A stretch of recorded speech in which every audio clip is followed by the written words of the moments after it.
Meanwhile, all is set for the House panel vote on the proposed Bangsamoro Basic Law this coming Monday, May 18. House Speaker Sonny Belmonte says the draft BBL has been finalized. The House Ad Hoc Committee on the BBL was earlier scheduled to vote on the legislation this week, but postponed it to give way to more amendments. Added details from... Despite the rough ride for the draft Bangsamoro Basic Law to overcome obstacles en route to its approval in the House, it's destined to be endorsed by the House Ad Hoc Committee on the Bangsamoro chaired by Congressman Rufus Rodriguez with a yes vote by Monday next week. People are slowly understanding the importance of this as a major step towards the attainment of peace, which has eluded the people of Mindanao for decades past and maybe even for centuries past. And we're confident that we will be able to get the approval for this bill. Today, Speaker Feliciano Belmonte met with Rodriguez and the vice chairpersons of the Ad Hoc Committee to review the draft law, the provisions to be retained in the measure proposed by Malacanang, and the recommended refinements or modifications presented by members of the Ad Hoc Committee. The Rodriguez draft has been reduced to 106 pages from the original Palace draft of 167. The Ad Hoc Committee will vote yes or no for every provision, from the preamble to the very last article and section of the BBL. Merong na-propose na magkaroon ng working draft.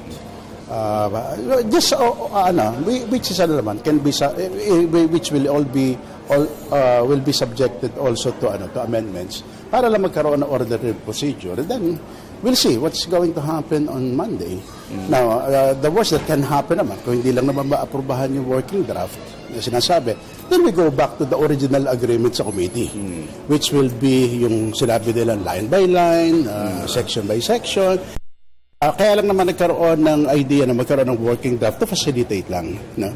Not necessarily to mean na kung ano yung working draft is already the bill that the committee will be coming out through a committee report. Davao del Norte Congressman Anthony Del Rosario's list of amendments, supported by a significant group of representatives from different political parties, will be included in the deliberations.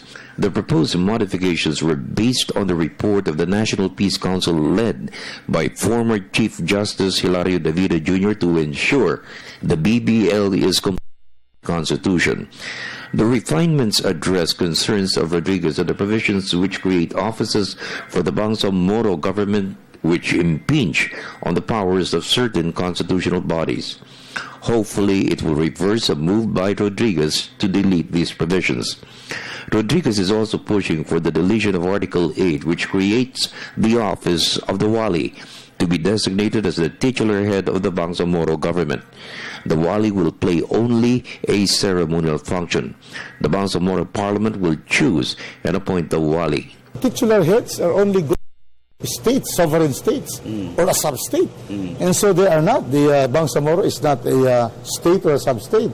They are merely an autonomous region. And so that should be out. There's no place in an autonomous region for a titular head. There will be other barriers to break to ensure approval of the BBL. But for the members of the House exposed to the horrors of war for over 4 decades of conflict in Muslim Mindanao, there is great optimism the House will vote for the approval of the draft Bangsamoro Basic Law. I am very, very happy because we are the direct beneficiary of this initiative of the administration of President Aquino. So we, the Bangsamoro people, are grateful to the President, and he deserves our support, and not only the Bangsamoro people, but the entire Filipino people, because I repeat, the aspiration of the people is to live under the atmosphere of peace and security and development.